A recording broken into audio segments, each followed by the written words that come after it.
कोई भी व्यक्ति स्ट्रेस या डिप्रेशन का शिकार हो सकता है। एक मजदूर भी स्ट्रेस या डिप्रेशन का शिकार हो सकता है और एक करोड़पति आदमी, एक सक्सेसफुल आदमी भी डिप्रेशन का शिकार हो सकता है। एक तंदुरुस्त आदमी जिसको आप देखेंगे, देखने में हुष्ट पुष्ट हेल्दी लगेगा, वो भी अंदर से डिप्रेशन का शिकार हो सकता है। और वहीं दूसरी तरफ अगर आप एक दुबले पतले आदमी को देखेंगे तो वो हमेशा खुश रहता है, उसको किसी तरह का कोई मानसिक तनाव या टेंशन नहीं है। क्योंकि अगर आप अपने मन के पहलवान बन जाते हैं, अगर आपका मन मजबूत हो जाता है, तो ये स्ट्रेस और डिप्रेशन जैसी प्रॉब्लम आपके सामने फटकेंगे भी नहीं।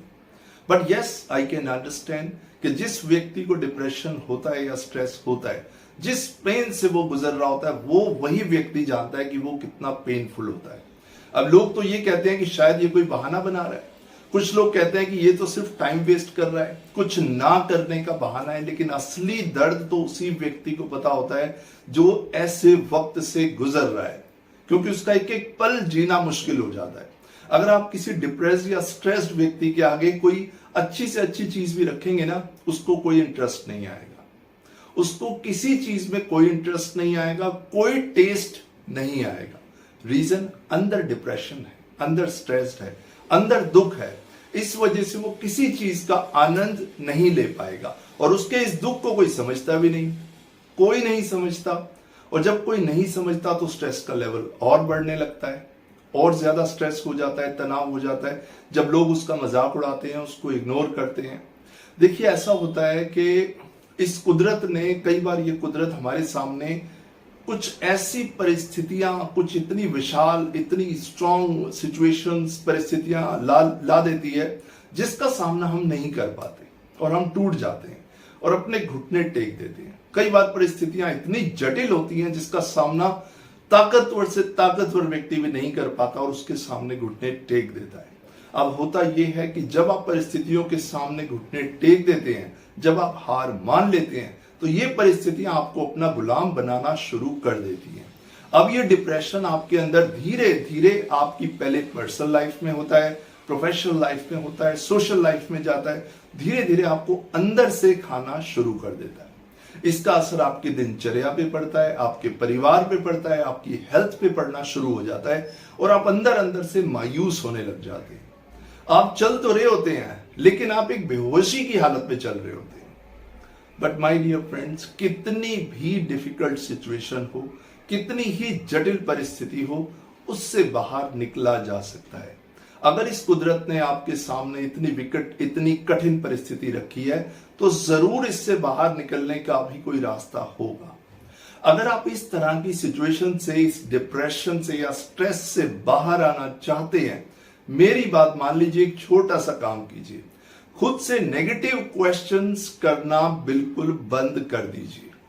जितने आप खुद से नेगेटिव क्वेश्चंस करते जाएंगे, उतना आप स्ट्रेस के इस दलदल में, डिप्रेशन के इस दलदल में धंसते जाएंगे। जैसे, मेरे साथ गलत क्यों हुआ, उसने मेरे साथ गलत क्यों किया, काश मैंने वो डिसीजन ले लिया होता, कोई मुझे वैल्यू क्यों नहीं देता, कोई मेरी वैल्यू क्यों नहीं समझता, मेरे साथ ही ऐसा क्यों होता है, मुझे अंडर वैल्यू क्यों किया जाता है, आखिर कोई मुझे समझता क्यों नहीं, मैं आगे क्यों नहीं बढ़ पाता, क्या, माय गॉड, कितने सारे नेगेटिव क्वेश्चंस आप खुद से करते हैं। कितना खुद को आप नीचे गिराते हैं कि मेरी तो कोई वैल्यू ही नहीं है, मैं तो कुछ हूं ही नहीं।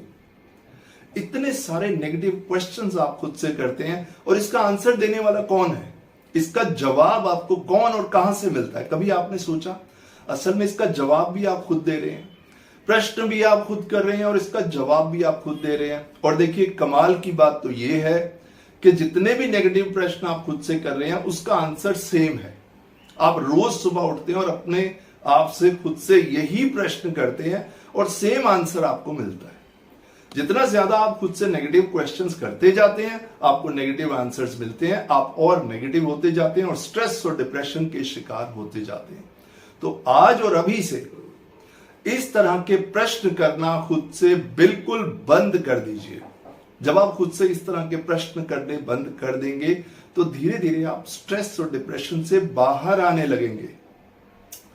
आप सिर्फ बात कीजिए प्रेजेंट मोमेंट की, कि मैं बेहद खूबसूरत इंसान हूं, मेरा जीवन बहुमूल्य है, मैं अपने जीवन को कभी भी किसी के लिए व्यर्थ नहीं करूंगा, मैं अपने जीवन का पूरा आनंद लूंगा और मैं अपने कर्म में विश्वास करूंगा, मैं अपने कर्म 100% करूंगा, उसके बाद मैं फल की इच्छा नहीं करूंगा, पूरी तरह अपने कर्म को 200% मैं दूंगा और उसके बाद जो होगा I am ready for that. तो जब आप अपने काम पे फोकस करने लगेंगे, अपने कर्म पे फोकस करेंगे, तो इसका मतलब आप प्रेजेंट मोमेंट में रहेंगे। जो भी बात आप सोचें, जो भी कुछ आप करें, प्रेजेंट मोमेंट को फोकस में रख के कीजिए और देखिए धीरे धीरे आप स्ट्रेस से बाहर आने लगेंगे। डिप्रेशन और स्ट्रेस का मतलब ही यही है कि आप प्रेजेंट मोमेंट में नहीं हैं। जैसे ही आप प्रेजेंट मोमेंट में रहने लगेंगे, स्ट्रेस अपने आप छूमंतर हो जाएगा, आपको कुछ करना ही नहीं पड़ेगा। This is a reality. तो आज और अभी से खुद से नकारात्मक बात करना, नेगेटिव सेल्फ टॉक करना बिल्कुल बंद कर दीजिए। Your life is so beautiful, please understand the value of your life. आपको लोग समझाते हैं कि भाई स्ट्रेस में मत रहा करो, टेंशन में मत रहा करो, लेकिन आपकी समझ में नहीं आता। 2-4 लोग, 10-20 लोग, हर कोई समझाता है, लेकिन आपको समझ में नहीं आता। समझ में क्यों नहीं आता? क्योंकि उनके समझाने से नहीं होगा जब तक आप खुद को कन्विंस नहीं कर लेंगे कि मुझे प्रेजेंट मोमेंट में ही रहना है, मुझे अपने जीवन का आनंद लेना है। अपने हॉबीज को परस्यू कीजिए, कुछ आर्टिस्टिक कीजिए, अच्छे कपड़े पहनिए, अच्छा सोचिए, अच्छा खाइए, पॉजिटिविटी की तरफ आगे बढ़िए, कुछ अच्छे दोस्त बनाइए, कुछ अच्छा म्यूजिक सुनिए, पॉजिटिविटी की तरफ आगे बढ़िए। जब आप ये इस तरह के कुछ चेंजेस लाएंगे तो आपके सामने वही सिचुएशन होंगी, तो पिछली सिचुएशंस अपने आप जाती जाएंगी। लेकिन खुद से नेगेटिव सेल्फ टॉक नहीं करनी। आप देखेंगे स्ट्रेस और डिप्रेशन आपकी लाइफ से ऐसे गायब हो जाएगा और आप अपने मन के पहलवान बन जाएंगे। तो अपने मन के पहलवान बनिए, मन से आप बलशाली बनिए और देखिए जीवन में आप कितना आनंद उठाएंगे। जो लोग मन से बलशाली है ना, वही व्यक्ति केवल जीवन का आनंद उठा सकते हैं।